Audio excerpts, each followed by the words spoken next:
Up next is Greg Biffle. He drives the number 16 3M Call Before You Dig Ford Fusion for Roush Fenway Racing. And Greg, certainly right now as we sit here this afternoon, you are on the good side of where you want to be as far as inside that chase grid. But I know you'd like to get that win and really solidify that. But just talk about your outlook now as you come in, one race to go before we set the chase grid. Yeah, I mean, this has been a tough season for us the whole way. But we're in these last 5 weeks have really turned our season around, put us in position to be in the chase. I like the Tony Stewart line about 6 weeks ago. We don't deserve to be in the chase, but I think we proved in the last 5 weeks how far we've come. And, I would love to win this race, but I'd rather win at Chicago or Loudon or Dover and already be in the chase and accumulate wins towards the championship. But we have to get in the chase first, and that's not going to be easy either. There's a lot of fast cars that we're going to have to beat. And, it's pretty simple mathematics for us. I mean, we've got a good car, probably the best car I've had in, I'm going to say, last 2 or 3 years here, which is a great confidence builder for us. But, we need to run. We need to have a good, solid night. And I think we're capable of that. If we can win here, certainly we're gonna try and win. But more importantly, we got to get in the chase, and I think it's going to be up to the other guys to have to beat us, so to speak, and that's going to be win a race because we feel like we can run. We have to be 23rd or better, or 22nd if about half a dozen or so of those cars don't win. So we know what we have to do, and we got a good car so far, and just keep our head up and pay attention and have a good night.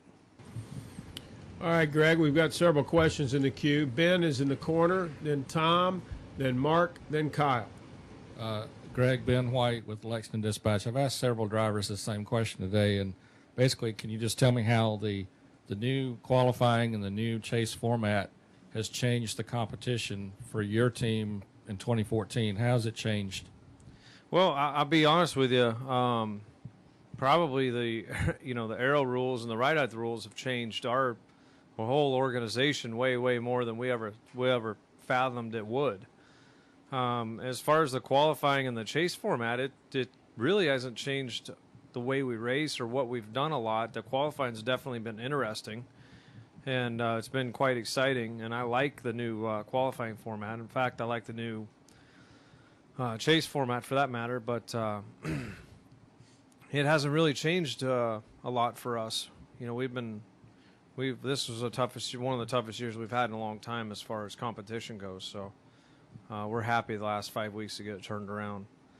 And we just look forward to, we know we're 10th in points on the regular points. I don't know if that matters anymore, but we're 10th in points, so we're on that bubble if under the old format, So we're right there, but we feel like we're definitely getting better. Let's go to Tom in the corner. Raise your hand, Tom. Far right corner. Tom, Mark, and Kyle. Hey, Greg. Tom Jensen, Fox Sports. How different are the tires this time around, and how different is your setup and your package to account for the different tires? We haven't seen a whole lot of difference in the way the tire drives. It seems to be pretty consistent. It has pretty good grip, taking off when it was hot and slick in the middle of the day here. It wasn't very good, pretty low grip. But as it cools off, and we race here at night, so I think it's going to be a good tire. We haven't seen a whole lot of changes in our setup and whatnot, with this tire. A little bit loose. It seems to be a little freer. But other than that, it seems to be pretty good. All right, back row, Mark, Kyle, and then Bob Pockris. Mark Garrow, PRN. Greg, how worried are you that you've got a good car, you feel like you can have a solid night, and put that together, and yet some circumstance or whatever leads to a new winner, and you guys have done everything that you thought you needed to do, and all of a sudden something kind of came up there at the end that took you out of it? Yeah, then we don't make it. I mean, we're out. If somebody new wins, then we'll have to try for next year. To Kyle, Bob, and then Marty Smith. Greg, Kyle McCurry, Fox 46. This race has brought a lot of excitement, so to speak, over the years. A lot of tempers have flared at the end of the race. I just wonder if you think the new chase format has impacted this race in any way. You know, I wouldn't say so. I mean, it's going to get dicey at the end of it. I mean, maybe after tomorrow night we'll see. But we know it's going to get dicey because you know, as Mark just mentioned, you know, if there's a new winner, then that's going to impact it. And so there's, you know, all those guys, the 1, the 40, you know, 2 and 15, all those guys, 27, they're all going to be trying to, that's their last lunge for life to get in. And so, you know, whether it's stay out, take 2 tires, whatever, get up there, block all they can, you know, run a guy up out of the groove. They're going to do whatever they can to try and win, to get in the chase. So, you know, we know it's going to be, we hope that it's uneventful and, you know, one of the guys that have won already wins it. But I know that it's going to be dicey up front with those guys trying to get their win. Yeah, I mean, you know, the thing about it is we don't need to. I don't know. It's a tough scenario for us to play because, in one aspect, we don't need to win to get in, but in the other aspect, we do need to win to get in if one of those guys wins. So, it's you know, we're certainly going to try and win, but we can't. We've tried to win the first 25 races and haven't been successful yet. So. We're going to try and win. Neither have they.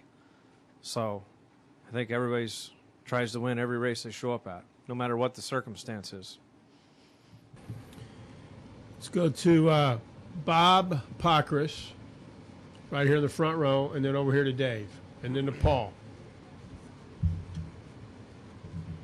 Bob Parker, Sporting News. So you're talking about what the guys will do to win. Is that considered okay? I mean, does the code change for guys who need a win as far as the way you expect them to race and how you would expect yourself to race? Yeah, I mean, I don't know. You still got to answer to your sponsor and your team and all the fans and everything else. If you just start, you know, playing demolition derby, I guess is what you're referring to. You know, just start knocking cars out of the way from 6th all the way up to the lead. I mean, that's probably wouldn't say that's acceptable, but there are people who are going to race hard for the win. We've seen the 18 take out the 88. We've seen, you know, probably not on purpose. We've seen a lot of stuff happen, and those guys are going to be racing hard. And you know, you'll try and do the bump and run or move a guy out of the way, but you know, you still got to keep it within reason. Let's go to Dave and then Paul. Yeah, Dave Lawrence, Richmond Suburban News. You were out here testing about a month ago, and you know, 2 things. I mean, how similar were the conditions? Because I can't remember now versus when we were testing. Neither can I. And do you think that coming out here to test is giving you an advantage going into tomorrow night?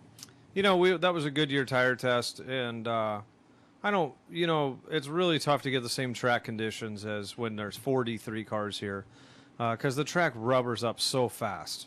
You know, when we started out at 9 o'clock this morning until 11:30, the track changed so much. It changed more than it did in the 2 days we were here, or the day we were here doing the tire test. So, it definitely it probably helped us be a little more prepared and in the right direction coming here, but I don't think it'll be a determining factor. Paul, go ahead to the left. Paul Woody, Richmond Times-Dispatch. Greg, if you don't mind shifting from talking about tomorrow night for a second and talk about something else, I wondered if you had any thoughts on the establishment of some type of fund to aid retired drivers who are in need of financial or medical assistance. Well, I mean, I certainly... Greg, if you don't mind shifting from talking about tomorrow night for a second and talk about something else, I wondered if you had any thoughts on the establishment of some type of fund to aid retired drivers who are in need of financial or medical assistance? Well, I mean, I certainly think that any retired athlete that, whether I wouldn't even, I think there needs to be some sort of, benefits package or a fund or something to that effect for guys that ended up on the less fortunate side of things. I'm in favor of it, because we see a lot of players, of all sports end up on hard times at some point. So I think I would be in favor of something to that degree.